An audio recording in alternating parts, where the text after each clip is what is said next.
Hello ladies and gentlemen, and welcome back, Sunless skies.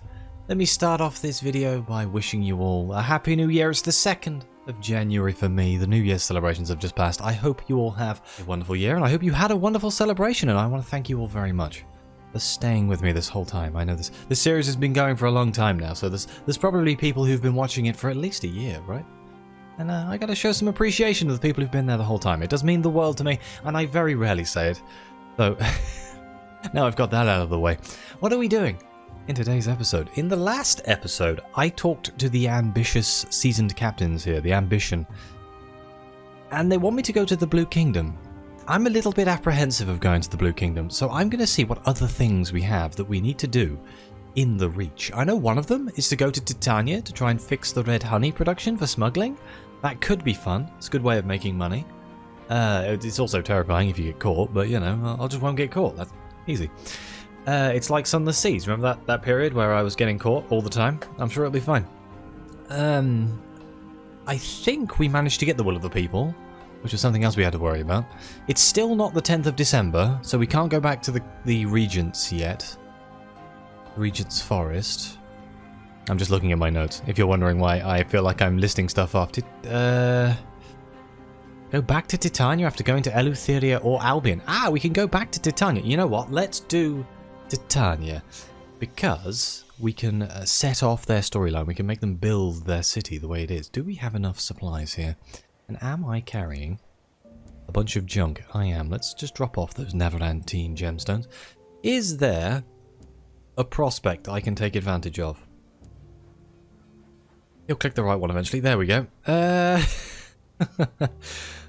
Lords of Port Prosper want souls? Or munitions for the Lustrum mines? Oh god, I forgot I've left some poor bastard just on Lustrum this whole time. Oh no. Do they want munitions for the mines? Do I have munitions?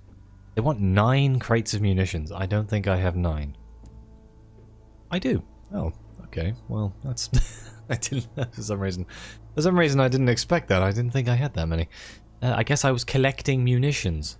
That sounds like a bizarre pastime. And how many...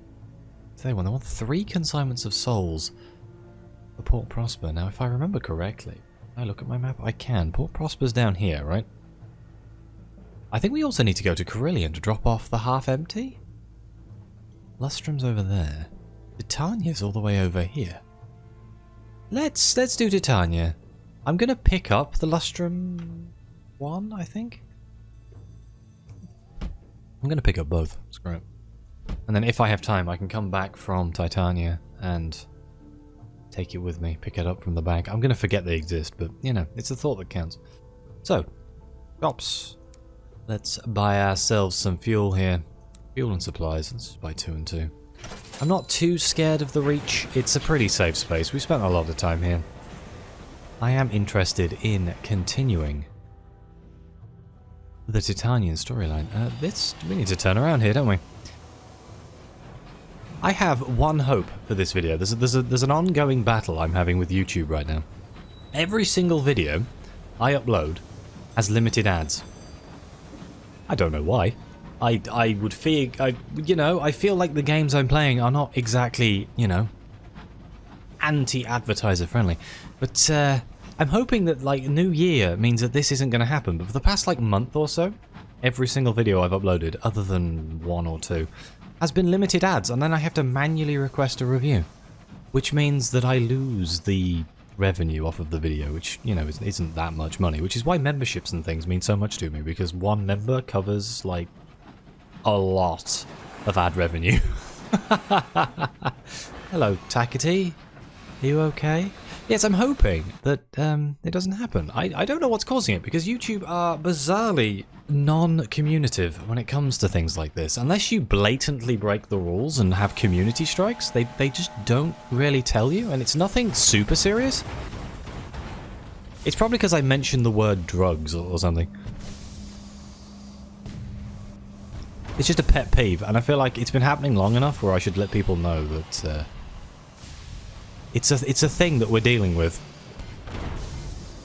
And it's very annoying. And I just want to say thank you again to all the people who support me in all the ways that help me directly, because it means the world to me. It really does. It helps make these videos. Like I say, one person can make a huge difference. Let's loot the hold. Some of its cargo is intact. Let's get unusual cargo here. A faintly luminescent cage. A light burns from within. A silver idol rests inside the cage. 4 wings extend from its hunched shoulders, made from moonstone, your navigator says in a hushed voice, to amplify the light of the stars. Nice, I love moonstone. It's one of my favourite stones. Tiger's eye and moonstone. Absolutely fantastic. Semi-precious stones? They're semi-precious, aren't they? They're not precious. But I love them. Mostly tiger's eye. I have a real affinity for tiger's eye. Probably because it's gold, and I like the colour gold. But I also like moonstone because it's silver, and I like the colour silver. Let's dock at this homestead. Settlers who live so far beyond the edge of civilization relish the hardships of solitude. You sit down beside a pockmarked homestead with a holy roof and cracked windows. Its inhabitants have struggled through a bad year and will find the next one worse. I could trade supplies for bronzewood. That's actually a pretty good deal, I think. Let's do that.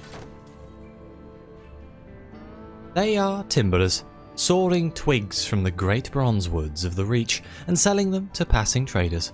They offer several gleaming logs in return for your supplies. Happy to help. These homesteaders are the backbone of the Reach, especially since we kicked out the stovepipes. Not intentionally, obviously, but, you know, you've got to pick a side. Right, I don't think there's anything super nasty here. I say that all the time and then fly into a scribe spinster or something, but I think we should be okay. Titania is always slightly further away than I think it is. The Reach is slightly bigger than I think it is. I look at the map and I'm like, oh, that's not very far at all. And then I start going and I'm like, oh no. Oh, we also need to go to Hybris, don't we, for the Pernickety Factor. To move on the storyline for Hybris. I believe the gate to Eleutheria is up here somewhere, is it not? I don't appear to have found it. But, we could go to Eleutheria as well. There's so much content in this game. It's one of those things where, on the surface, it looks kind of superficial. It doesn't look like there's that much in the game. And then, there's just so much. There's so many stories, so many places to go. And all of it is just insanely interesting to me. Here we go, Titania. Here are the beanstalks. Hopefully we can make... I guess they're going to make it look like Albion? Oh, not the bees. No, no. We don't like bees. Ooh. I did not like that at all. Right. The swarm is a ruin of twitching legs and broken wings. One of the bees, the sigil on its back occluded with ichor, begins its final, tremunculous song. I kinda want the nectar. Can we... Ah, partial success. That's just some sovereigns, isn't it? Yes, we got ourselves a cup of precious nectar. I mean, 28 sovereigns is not the end of the world. It's free money, isn't it? Hello, Titanian people. I have returned. Let's hope they're not under attack.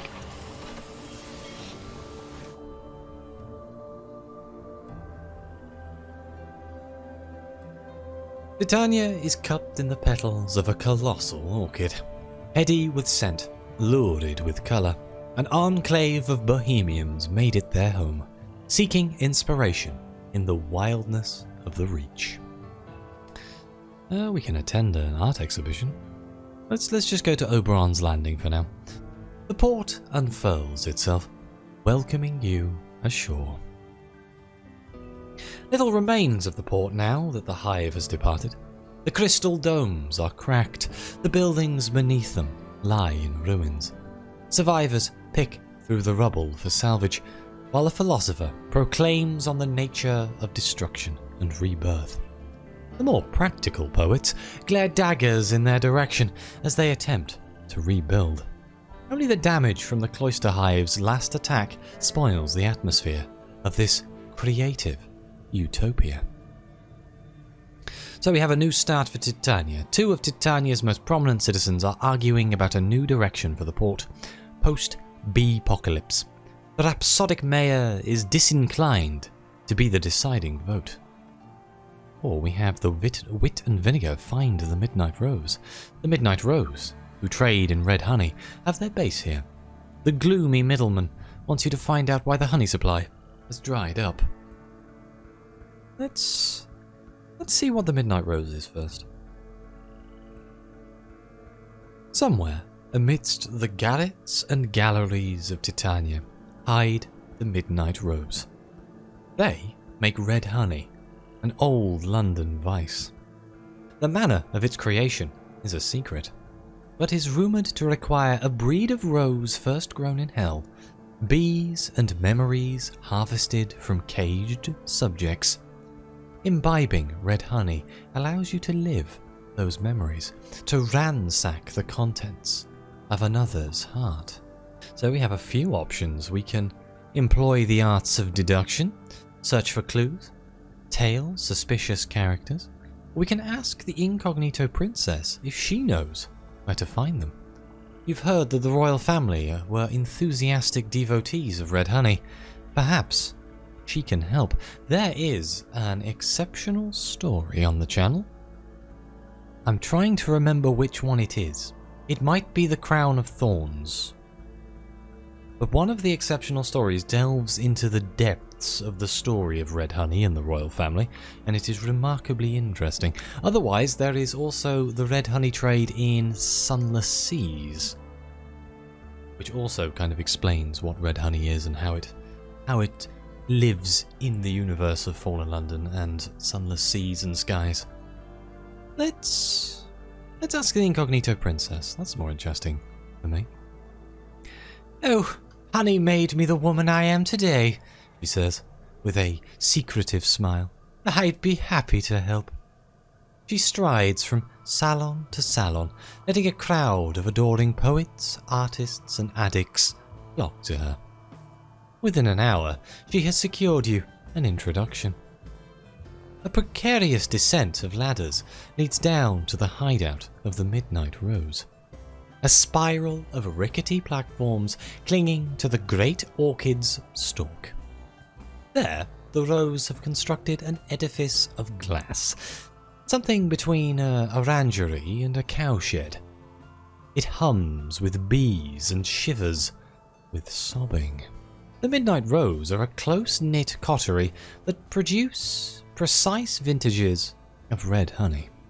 If you want to taste the bleak memories of an orphan or the excesses of a reckless libertine, they are able to provide. Their leader is an ethereal apiarist, whose laced gowns are stained at the hem with grass and soil.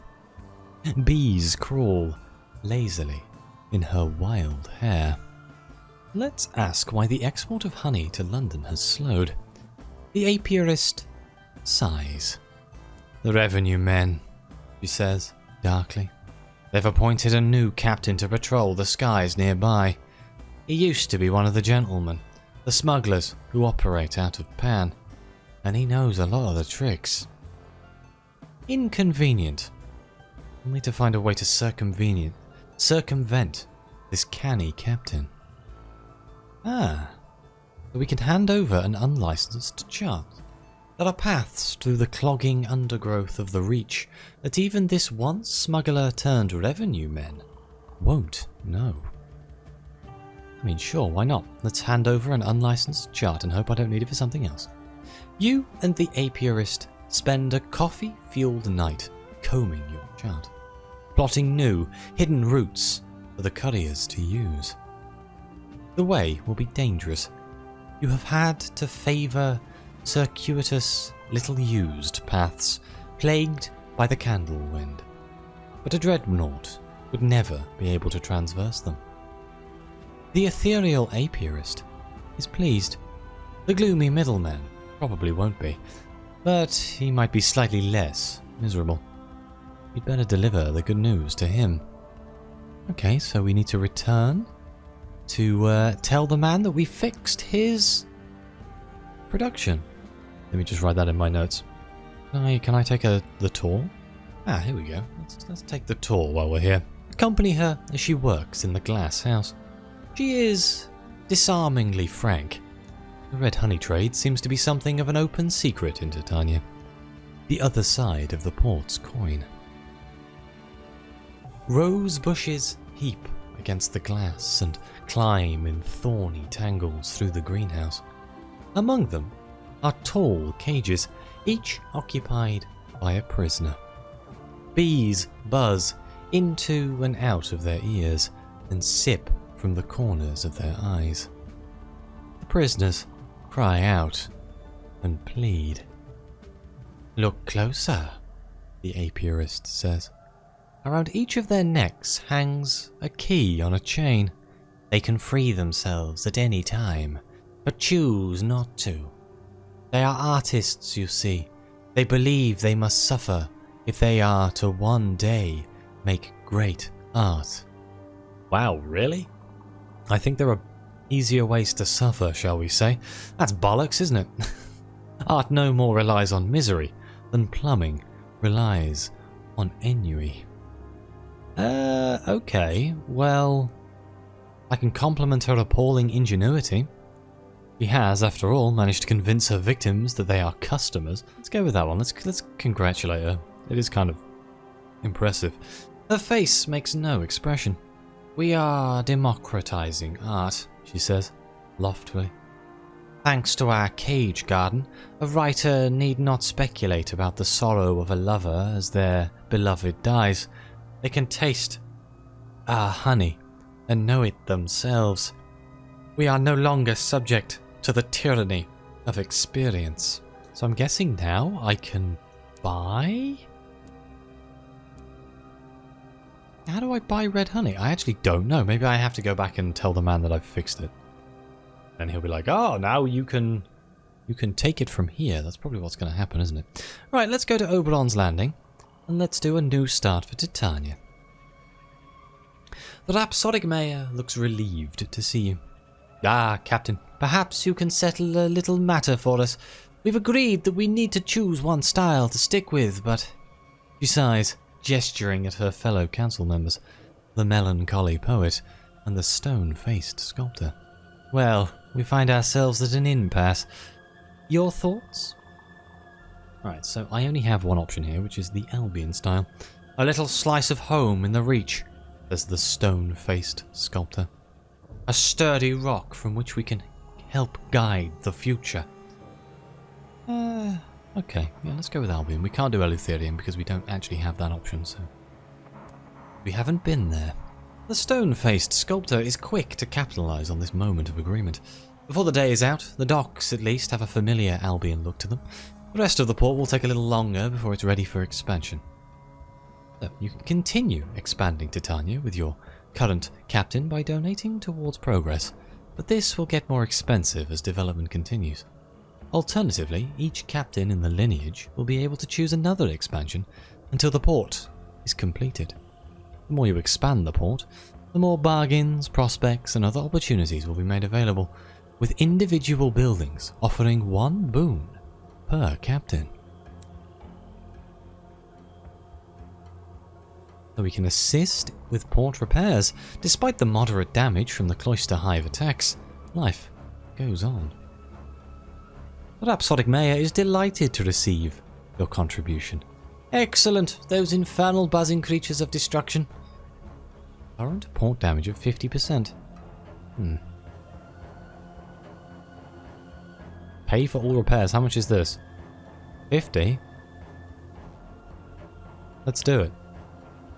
Because that's the same as that one, but it makes us look better. This will be more than sufficient. Thank you. Nice. So we can Meet with the Rhapsodic Mayor? Yeah, the mayor is only available when the port is undamaged. Wait, is it contribute? Hang on. Oh, I see. So we have to contribute and then we can kind of build stuff. Let's meet with the Rhapsodic Mayor. Titania's petals fill the air with perpetual perfume, but eventually you become accustomed to it. Even so, the scent of many flowers in the mayor's small office sends your senses reeling. Obviously unaffected, she sits behind her desk and gestures for you to take the other chair. Let's ask the mayor about Titania. How can such a beautiful place exist out here? A spectacular place, isn't it? We couldn't believe that nobody else had colonized it after, well, whoever built all the crystal domes and spires. Honestly, I couldn't believe our luck. Then the cloister hive descended on us. Everything has a price, I suppose. So we have to fund this place. Okay, can we contribute funds? How much is it going to cost to do a full contribution? Fund the next stage. 1,000 sovereigns. Oh god, I have better use for my money, but that is something we're going to have to keep in mind. Let me write it in my notes again. I shall see if we can, like, maybe fund ourselves, do some prospects. We do have those good prospects for Lustrum and Port Prosper. But I'm definitely going to have to come up with some ways of making some quite large volumes of money. We need to upgrade our ship. We need to upgrade our parts on our ship. We're still falling behind on that one because I'm very lazy when it comes to updating my ship. I mostly play this for the story, and everything else is kind of just at the wayside, but every now and again we keep coming across stuff that's super dangerous, and I probably should do something about trying to not die. It's amazing how I haven't died already, let's be honest. Let's attend an art exhibition. Ooh, hello, that's a new one. Titania's largest petal hums with activity. The melancholy poet, rhapsodic mayor, and stone-faced sculptor have brought their best students together to showcase their work. They stand at a respectful distance, glaring at each other. So we can attend the exhibition, or we can encourage a visitor to invest in Titania. A few brave art lovers from Albion are wandering the exhibits. Let's see if we can do that. How much are they going to give us? Although the prospect of advancing the cultural excellence of Titania doesn't do much for his lordship, the mention of enduring prestige and big plaque for the donor does. You leave him negotiating the power of his pocketbook with a rhapsodic mayor. He funded 10%. Hey, I'm not going to say no to that. Thank you very much, rich people. If only rich people did that more often with interesting projects. Okay, is there anything new in the periphery font?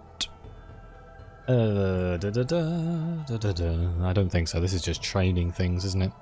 Donate a captivating treasure. I do have a captivating treasure, but I'm going to keep it because I think I need that for something specific. Oh well, we came to Titania. We did what we said we were going to do, so I do think I'm going to end this episode here. What are we going to do in the next episode? I don't know. We have a few things that we could probably do. Still the Blue Kingdoms on the cards. We could go to Hybris. That's pretty close to here. We're going to need more supplies and fuel for that, I think. I could try and make money. I should probably be trying to make money. But I'm going to thank you all very much. I know I said it at the start of the episode, but it really does mean the world to me. All you people who watch, the people who subscribe, like, it all means the world to me.